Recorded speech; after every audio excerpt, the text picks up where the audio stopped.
Hola, buenos días a todos.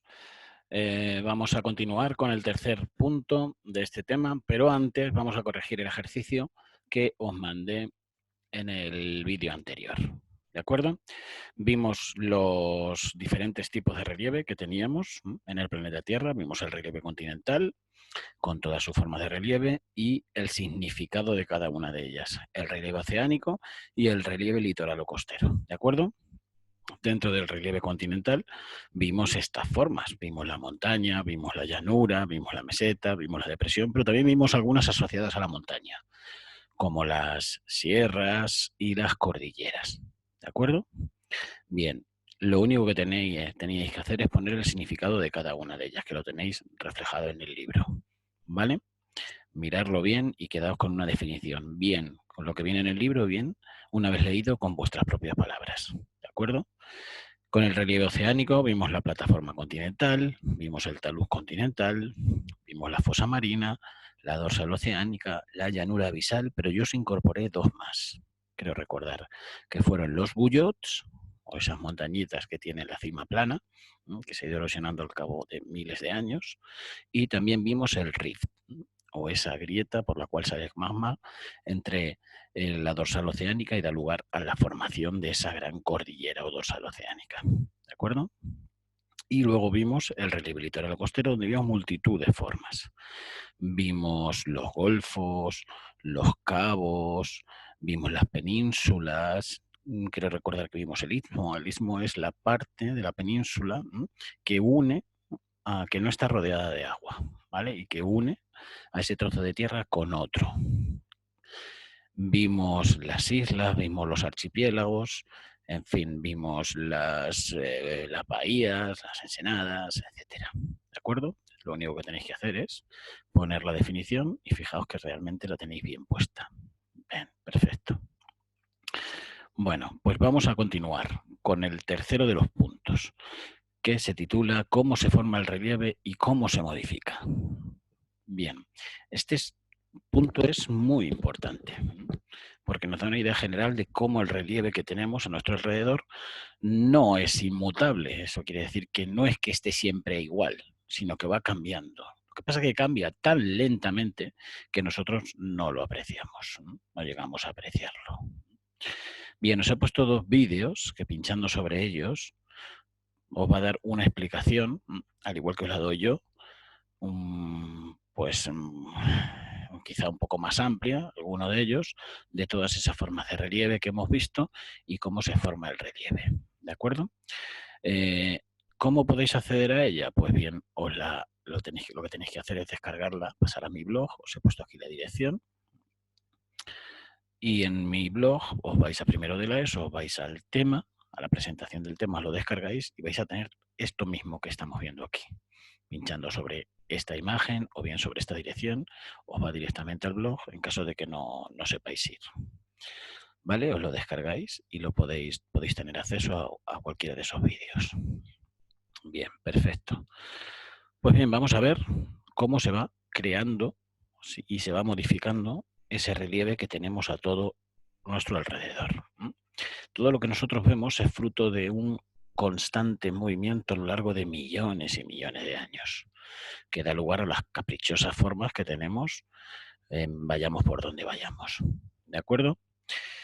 ¿Qué ocurre? Pues que este relieve que tenemos, estas formas de relieve que nosotros vemos y sobre las cuales vivimos muchas veces, pues han sido originadas por fuerzas internas, ¿no?, del planeta Tierra, y se ha ido modificando por unas fuerzas externas que vamos a ver. ¿De acuerdo? Que son los principales agentes erosivos que han modificado ese paisaje hasta dejarlo tal cual lo vemos ahora. Bien, el relieve se forma por la acción, la interacción de unas fuerzas internas de la Tierra, de origen interno. Así que os podéis ir haciendo una idea de cuáles son esos agentes internos. ¿Qué hacen esos agentes internos? Pues levantan la Tierra, la hunden, la pliegan, crean nuevo material, como son los volcanes, desplazan los bloques, las placas tectónicas, etcétera, etcétera. Vamos a ir viéndolas una a una. Los principales agentes internos, ¿no?, de los cuales nos habla el tema, son tres. Os habla de la orogénesis, que ahora veremos lo que significa orogénesis, una palabra clave, los terremotos y los volcanes. Los terremotos y los volcanes están dentro de la orogénesis. Ahora lo veremos, aunque aquí os viene separado. Quiero que lo tengáis en cuenta. O están directamente relacionados con la orogénesis. Bien, vamos a verlo. Bueno, os he puesto esta imagen de cómo las fuerzas internas del planeta Tierra son las que van a originar y van a modificar todas las formas de relieve que tenemos a nuestro alrededor, tanto relieve continental como relieve costero, como relieve oceánico. Bien. Y los agentes externos son los que van a modificar ese relieve que se forma gracias a las fuerzas internas. Vamos, y van a dar formas tan curiosas como estas que veis aquí. Este terreno nunca fue así. Este terreno se ha ido modificando por diferentes factores. Sobre todo, el más importante de todos ellos ha sido el agua, ese río que ha ido excavando la roca hasta formar estas formas tan caprichosas, estas curvas que se llaman meandros. ¿De acuerdo? Vale. Orogénesis. ¿Qué significa orogénesis? Pues orogénesis significa, en resumidas cuentas, formación de las montañas. Génesis es creación y oro hace referencia a las montañas. Es la formación de las montañas, gracias a unas fuerzas internas de la Tierra. Y normalmente ocurren siempre o casi siempre donde chocan o se separan dos placas tectónicas de las que hemos visto antes. Siempre están por ahí presentes las placas tectónicas, que son las que generan todos los movimientos o bien de destrucción de la Tierra o bien de creación de la misma. Vamos a verlos. Mirar, hay una orogenia, un proceso de la orogénesis y de la formación de las montañas por el cual, cuando se mueven las diferentes placas tectónicas, muchas veces esas placas están compuestas por materiales que durante un movimiento muy lento son unos materiales en cierto sentido plásticos, como la plastilina. ¿Qué hacen al moverse? Al chocar el uno contra otro, pues se levantan y dan lugar a una especie de colinas, ¿vale? ¿Eso qué quiere decir? Que esos materiales lo que están haciendo es plegarse, ¿de acuerdo? Se plegan y dan lugar a esas pequeñas colinas o elevaciones que vemos, ¿vale? Como por ejemplo esta que tenéis aquí. Nosotros vemos las rocas, pero las vemos muy duras. Sin embargo, muchos materiales durante ese movimiento tan lento son plásticos, en cierto sentido, y generan ese tipo de formas, ¿vale? Orogénesis por colisión. ¿Qué quiere decir esto? Pues esto quiere decir que cuando una placa choca contra otra, al chocar contra otra, si tienen unos materiales plásticos, una de ellas se van deformando y se van levantando y se crean unas grandes montañas. Mientras tanto, la otra se mete por debajo y desaparece. Así que da lugar a ese surgimiento de las montañas, a esa orogénesis por colisión, por choque entre unas y otras. ¿Vale?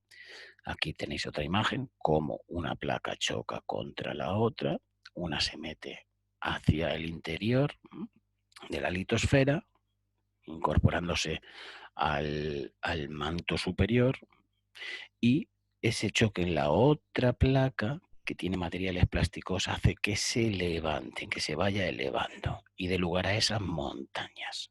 Y muchas veces también da lugar a volcanes, da lugar a esas montañas. Creación por vulcanismo, orogénesis.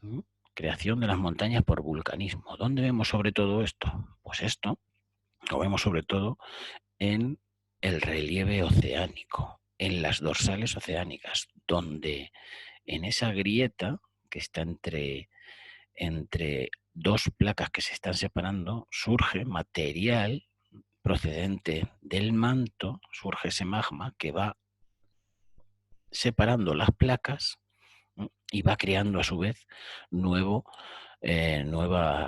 tierra, en este caso oceánica, ¿vale? Y surgen unas montañas tremendas. Muchas de ellas llegan a salir por encima, como ya os dije, del nivel del mar. Por lo tanto, se está creando tierra nueva constantemente. Orogenia por falla. ¿Qué ocurre en este caso? Pues que dos placas chocan, pero en vez de tener materiales plásticos que se vayan deformando, pues una de ellas o ambas tienen materiales que no son plásticos, son muy, muy duros, muy rígidos. Y cuando chocan dos materiales, en este caso dos placas, con materiales muy rígidos, en vez de deformarse, lo que hacen es fracturarse, cracks, se rompen. Y surge una falla. ¿De acuerdo? Una falla que es una grieta en la Tierra. Muchas veces una placa se asoma por encima de otra y la otra se hunde. Una se levanta y la otra se hunde hacia abajo, ¿vale? Y da lugar a la formación de esas formaciones tan caprichosas. Estas orogenias, tanto por vulcanismo como por falla, así como por colisión o por plegamiento, da lugar a los terremotos que vamos a ver ahora, por el choque entre esas dos placas o seísmos. Ahí lo tenéis. Cuando esas dos grietas se fracturan, pues muchas veces da lugar a esos terremotos que sacuden la Tierra y que hacen que se rompa, que se resquebraje esas placas. Y los volcanes, que aportan material nuevo y también generan ciertos temblores de tierra, ¿de acuerdo? Por la virulencia en la que sale el magma desde las partes internas de la corteza procedente del manto, ¿vale? Ahí tenéis la orogenia, la formación de las montañas por los volcanes. Lo mismo que vimos en las dorsales oceánicas, pero lo que pasa que en esta ocasión es dentro del relieve continental, dentro de las tierras emergidas. ¿Qué nos quiere decir esto? Pues que aunque no lo sepamos, aunque no nos demos cuenta, la Tierra se está creando y se está modificando constantemente gracias a estas tres orogenias o formación de tierra gracias a la formación de montañas. Los volcanes, como os he dicho antes, pues están muy presentes sobre todo en las dorsales oceánicas, también en las relieve continental, como podéis ver aquí, y siempre suelen estar cerca de zonas donde las placas chocan entre una y otra y dan lugar a esas elevaciones y a esas grietas y aberturas por la cual asciende el magma desde la parte superior del manto. Bien, agentes externos. ¿Qué es esto de los agentes externos? Los agentes externos no crean, sino que modifican el relieve creado anteriormente. ¿Cuáles son los principales agentes externos? Pues el agua. El agua es uno de los más importantes, como el agua, bien procedente de los mares, bien de la lluvia, de los ríos, va modificando el paisaje, golpeando incesantemente, en este caso, es una erosión marina, golpeando las olas sobre la costa, pues crea formaciones tan caprichosas como esta que vemos aquí. Los seres vivos quizás somos los que más modificamos el paisaje y más rápidamente, bien degradando espacios naturales, quemando bosques, talando árboles, creando minas a cielo abierto, vertiendo productos contaminantes que modifican el relieve y lo destrozan en muchos casos, desgraciadamente. El viento, que crea formaciones tan caprichosas como esta, el viento que arrastra todo tipo de materiales y esos materiales chocan contra las rocas y poquito a poco van modificándolas, ¿no?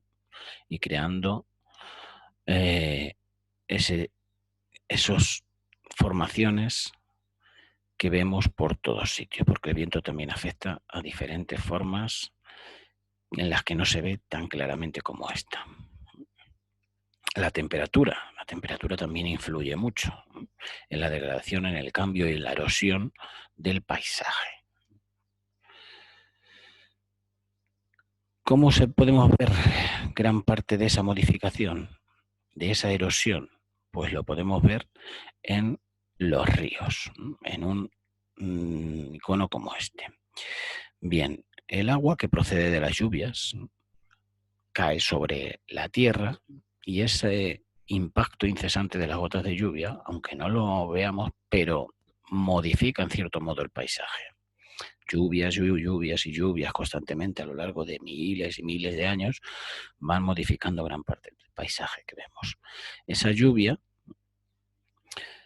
que va a dar lugar a la formación de cauces, de torrentes, de riachuelos, hace que esos ríos, durante su transcurso, sobre todo en las primeras etapas, cuando desciende a gran velocidad desde las montañas, pues arranque rocas y arrastre rocas que hacen que conlleva la desintegración en cierto modo y la modificación del paisaje.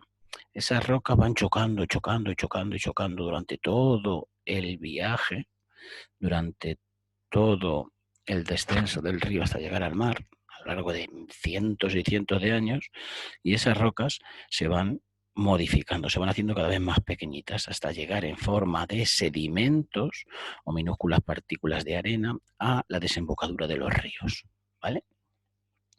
¿Qué es la erosión pluvial? La erosión pluvial es la erosión de la lluvia, está relacionado con la lluvia. Otra erosión que tenemos es la erosión glaciar, la que provocan los ríos de hielo en zonas muy, muy frías. Esos glaciares o ríos de hielo se mueven muy despacito, muy despacito. Y el hielo, al incrustarse sobre las grietas de las rocas por las que discurre, pues muchas veces las estalla plas y las arrastra, las arranca y las va incorporando en su trayecto. Lo que pasa es que es tan lento, que apenas se aprecia, pero ocurre. La erosión marina, el golpeo incesante de las olas sobre la costa, también modifica todos esos territorios y da lugar a la formación de las playas o de los acantilados que vemos en ellas. Erosión fluvial, que es la erosión relacionada con los ríos, de los que os he hablado antes. Erosión fluvial, ríos; erosión pluvial, precipitaciones. Y este es el ejercicio que quiero que realicéis. Quiero que realicéis de este punto un esquema que incluya estos tres apartados, no son tres, son dos. Dos apartados. El primero es la formación del relieve y el segundo la modificación del relieve. Quiero que me pongáis, hagáis un esquemita, una especie de resumen de este punto, donde veamos las diferentes fases de formación del relieve, es decir, las orogénesis que hemos visto antes, y los elementos de modificación del relieve. Todo este tipo de erosiones que hemos visto en el punto anterior, es decir, la erosión pluvial, fluvial, glaciar, marina, eólica, eólica por el viento, etcétera, ¿vale? Lo realizáis y en el siguiente vídeo lo corregimos. Muy bien, espero que te vaya todo bien. Un saludo grande.